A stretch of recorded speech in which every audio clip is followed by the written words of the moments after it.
kami sudah lama menikah, namun kami belum juga dikaruniai seorang anak. Apa solusinya imam kepada Allah Subhanahu wa taala? Maka sahabat beliau yang bernama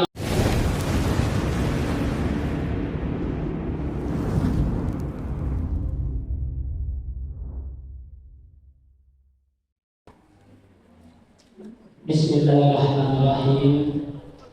Assalamualaikum warahmatullahi wabarakatuh.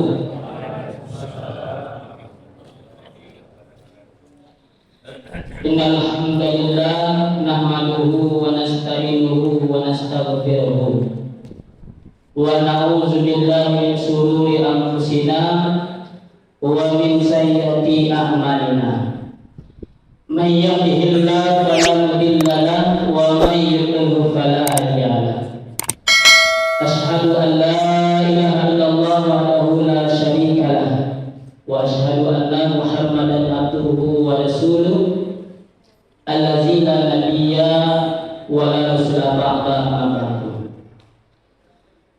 Bapak Ibu sidang dimati rahimakumullah. Alhamdulillah pada malam hari ini kita sudah sampai malam ke-16 Ramadan. Tentunya kita sudah melaksanakan ibadah kepada Allah sudah separuh, sudah setengah Ramadan. Mudah-mudahan Allah berikan kita kesempatan dan kenikmatan kesehatan di setengah Ramadan berikutnya. Mudah-mudahan Allah berikan kita, Allah jadikan kita amal Allah yang la'allakum tattaqun. Amin ya rabbal alamin.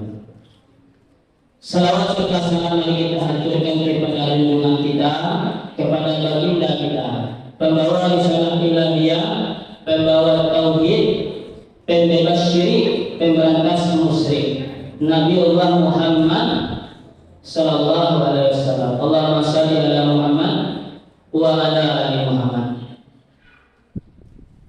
Bapak Imam kita Al-Mukarram yang kita muliakan, pengurus Masjid Al-Amin yang kita hormati, tokoh masyarakat, tokoh adat, Jaden Pandai, Bodo Tanjuang kita hormati, Bapak Ibu jamaah, remaja, santriwan, santriwati, peserta pesantren Ramadan yang kita banggakan.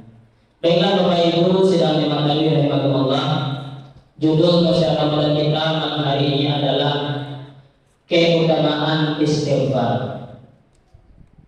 Dalam kitab Asyiyah Al-Tafsir Al-Jalalain juz 4 halaman 333 diceritakan sebuah kisah Imam Hasan Al-Basri. Beliau salah satu tokoh tabi'in, hidup di masa tabi'in pada masa dinasti Umayyah. Beliau tinggal di kota Basrah. Bapak Ibu, Imam Hasan Al-Basri ini ditemui atau dijumpai oleh beberapa muridnya. Murid yang pertama melapor kepada beliau, mengadu permasalahan yang ia alami. Yang pertama Bapak Ibu datang kepada Imam Hasan Al-Basri, wahai Imam, di rumah kami ada sumur tetapi airnya tidak ada, airnya kering. Apa solusinya Imam? Imam Hasan Al-Basri menjawab, istaghfirillah, mohonlah ampun kepada Allah. Kalau kita di kota Padang nih Pak, tentu berlebih air Pak, galon banyak, galon air gunung. Kampung di kampung di muko-muko itu susah dapat air galon Pak. Kadang ada air galon itu air sumur, bau air sumur. Nah, pemuda yang pertama ini murid Imam Hasan Al-Basri kekurangan air. Jawabannya istighfirullah, mohonlah ampun kepada Allah. Kemudian pulang, datang lagi yang kedua, wahai Imam, kami sudah hidup fakir miskin. Tidak ada yang bisa dimakan di rumah kami. Hidup serba kekurangan. Apa solusinya Imam? Imam Hasan Al-Basri juga menjawab, istaghfirillah, mohonlah ampun kepada Allah.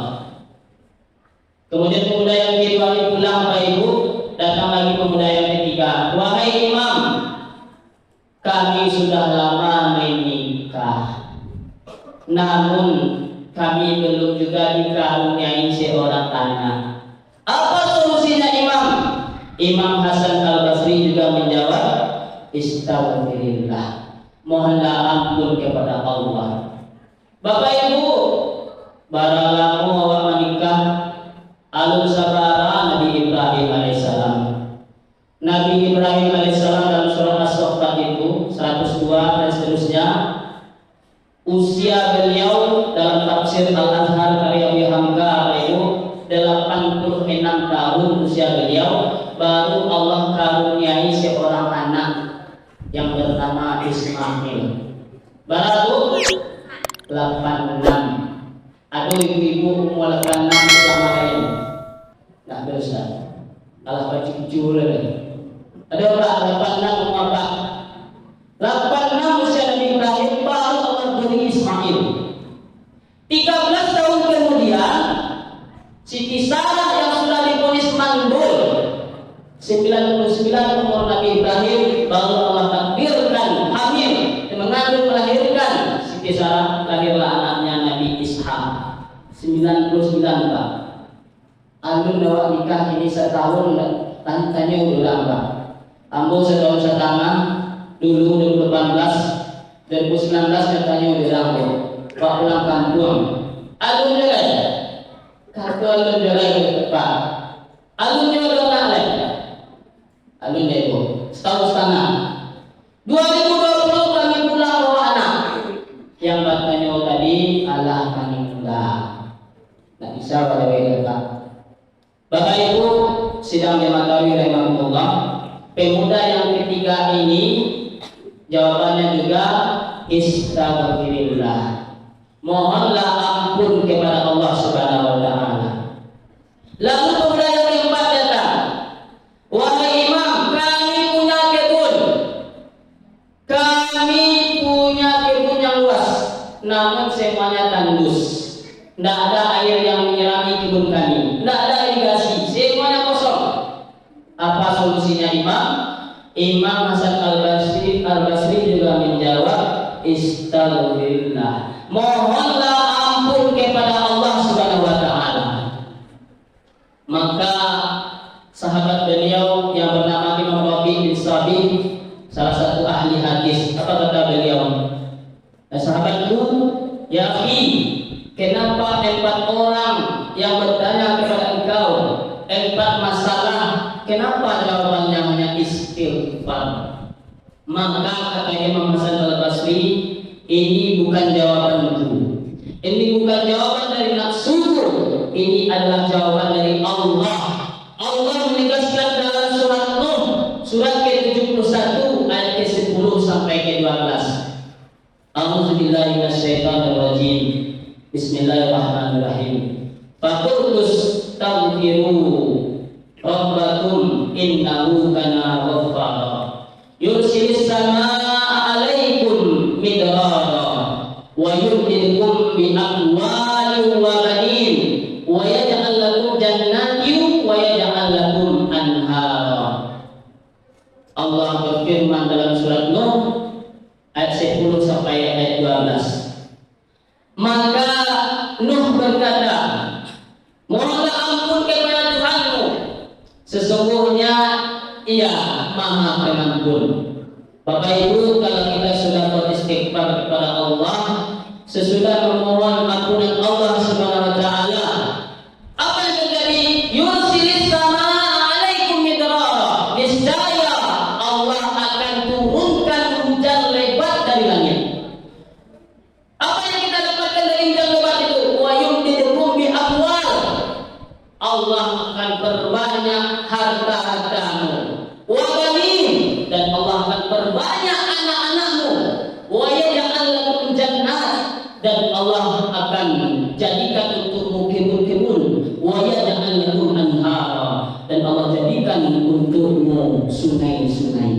Inilah firman Allah. Maka dalam tafsir Quran Al-Azim karya Imam Ibnu Katsir Ibu, bahwasanya Umar bin Khattab itu memakai ayat ini ketika kemarau panjang, tak lagi turun hujan. Ayat ini juga dibacakan ketika sholat sunnah istisqa. Maka dengan 3 ayat ini terjawablah 4 pertanyaan tadi.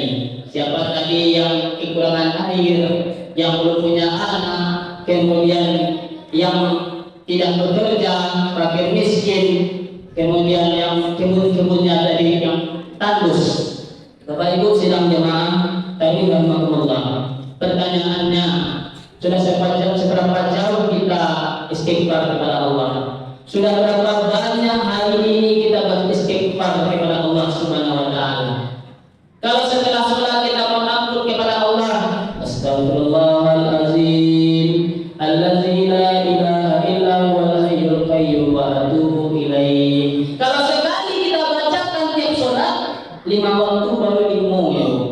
Sedangkan Nabiullah Rasulullah Nabi Muhammad SAW bersabda, kullu da'in dawa'un. Setiap penyakit pasti ada obatnya. Az-dzunubil istighfar. Dosa itu obatnya istighfar. Wallahi kata Rasulullah, demi Allah, inni astaghfirullah wa atubu ilaih. Sesungguhnya aku beristighfar, memohon ampun kepada Allah dan bertobat kepadanya fil yaumi aktsar min 70 marratan. Rawahu Muslim. Kata Rasulullah, aku beristighfar, bertobat kepada Allah dalam sehari semalam sebanyak 70 kali.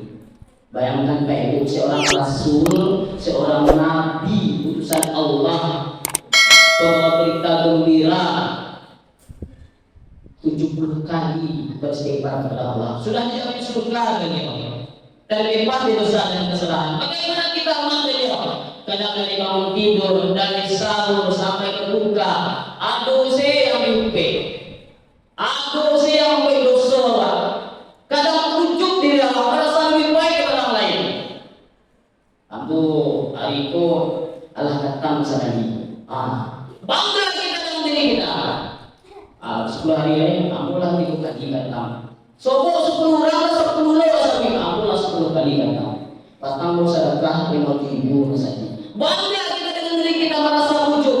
Sedangkan iblis laknatullah di surga bangga, merasa diri lebih baik, diusir oleh Allah SWT. Wa isqulna lil malaikati isjudu li Adam fasajadu illa iblis.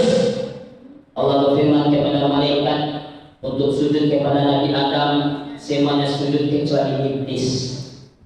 Dalam surat Al-A'raf ayat 12, Allah tanya, kenapa ikut kamu sujud iblis? Kata iblis, ana khairu minhu, aku lebih baik daripadanya. Itu kata iblis Pak Ibu. Khalaqtani min nar wa khalaqtani min jin. Engkau ciptakan aku dari api dan engkau ciptakan Adam dari tanah. Sombong iblis, ujuk merasa lebih baik daripada ciptaan Allah yang lain, diusir dari surga. Apalagi kita di dunia ini sombong. Bapak Ibu sidang jamaah kami rahimahullah. Terakhir kita tutup dengan sebuah kisah ahli istighfar. Kisah Imam Ahmad bin Hanbal. Beliau salah satu tokoh imam mazhab atau disebut mazhab Hambali, muridnya Imam Asy-Syafi'i. Suatu ketika beliau bercerita kepada muridnya dalam kitab Manaqibnya Imam Ahmad. Dikumpulkan muridnya, beliau sudah tua Pak Ibu, lah gaibnya. Dia ingin sekali pergi ke suatu negeri karena beliau tinggal di kota Baghdad, salah satu kota di negara Irak. Beliau ingin pergi ke suatu negeri tapi tidak tahu arah dan tujuan. Kalau ibu-ibu dari Padang, dari Perung Kondang Damai itu, beliau tahu Bukit Tinggi, tentu ada arah dan tujuan. Pariwisata atau pulang kampung, atau Pasir Selatan, Pesisir Selatan, pulang kampung. Tapi beliau tidak tahu arah dan tujuan. Sampailah sholat Isya berjamaah Pak. Imam Ahmad ini hanya mengaku sebagai musafir. Kalau sapi sepak namanya Abu Imam Ahmad, tentu banyak jamaah pengurus masjid ingin menawarkan kepada beliau untuk tinggal di rumahnya, istirahat di rumahnya. Karena beliau hafal sejuta hadis, imam termasyhur di kala itu. Akhirnya beliau Abu Musafir. Selesai sholat isya berjamaah, beliau ingin tidur di masjid. Kata marbot masjid, kata garis masjid, maaf Syekh ini maknanya satu ulama, dua orang kaya, tiga orang tua. Kalau tampang nyolah gaib dipanggil juga Syekh. Syekh di masjid tidak boleh tidur. Akan baik bu, di masjid tidak boleh tidur. Diusir sampai ke teras dua, kunci masjid ditutup, dikunci rapi. Tuntiplah oleh garis masjid. Diusir lagi Syekh, di teras tidak boleh tidur. Diusir sampai kalau tak ruha. Orang-orang bilang kanwa buah sebagai. Diusir sampai ke jalanan, ke pinggir jalan ada tukang roti. Tukang roti ini menawarkan kepada Imam Ahmad, mari Syekh di rumah saya saja menginap malam ini. Tukang roti ini punya kebiasaan unik Bapak Ibu. Kalau nak diajak ngobrol dia diam saja. Lalu ketika membuat adonan roti, beliau selalu menyebutkan istighfar kepada Allah. Pas menambahkan air, astagfirullahalazim. Ketika menambahkan gula, astagfirullahalazim. Selalu istighfar kepada Allah. Imam Ahmad tahu faedah istighfar ini Pak Ibu, tapi beliau masih menyembunyikan statusnya. Beliau tetap sebagai musafir. Lalu dia bertanya kepada tukang roti ini, sudah berapa lama Anda beristighfar? Saya jualan sudah 30 tahun. Saya istighfar kepada Allah sudah 30 tahun lamanya. Apa ganjaran yang kau dapatkan? Semua doa yang ku minta kepada Allah, Allah kabulkan semuanya kecuali satu. Imam Ahmad penasaran. Apa yang satu itu? Aku ingin berjumpa dengan Imam Ahmad bin Hanbal. Masya Allah Pak Ibu. Takbir Imam Ahmad, Allah Akbar. Ternyata karena istighfarmu saya jauh dari Baghdad menuju ke Basrah, diusir dari masjid sampai ke teras. Ternyata karena istighfarmu saya adalah Imam Ahmad bin Hanbal. Masya Allah, tangis haru terjadi. Bapak Ibu sidang jamaah dari rahimahullah. Maka daripada itu kesimpulan daripada keutamaan istighfar tausiah kita malam hari ini, yang tadi ada 4 masalah dari Imam Hasan Al-Basri dapat menambah rezeki kita. Kemudian yang menuntut punya keturunan mudah dengan istighfar, taubat kepada Allah, sekedar taubat dan nasuha. Mudah Allah berikan rezeki, Allah berikan keturunan, Allah suburkan kebun dan ladangnya dengan istighfar kepada Allah dan taubat kepada Allah. Dan terakhir tadi, dan Allah dengan istighfar Allah mengabulkan semua doa hamba. Mudah-mudahan dapat kita ambil manfaatnya dan kita amalkan. Apalagi Bapak Ibu, Ibu-ibu menjelang berbuku membuat air minum apa-apa atau memasak di dapur, istighfar kepada Allah. Menambahkan bulu, sampai bulu, astagfirullah. Ingat istighfar kepada Allah. Atau apapun profesinya, pekerjaannya, selalu ingat istighfar kepada Allah SWT. Mudah-mudahan dapat kita amalkan dalam kehidupan sehari-hari. Apabila dapat kebenaran yang disampaikan ini benarnya datang dari Allah SWT, ambillah dan amalkanlah. Apabila dapat kesalahan yang disampaikan ini, salahnya datang dari nafsu saya pribadi. Billahi taufiq wal hidayah wa ridho wal inayah. Assalamualaikum warahmatullahi wabarakatuh.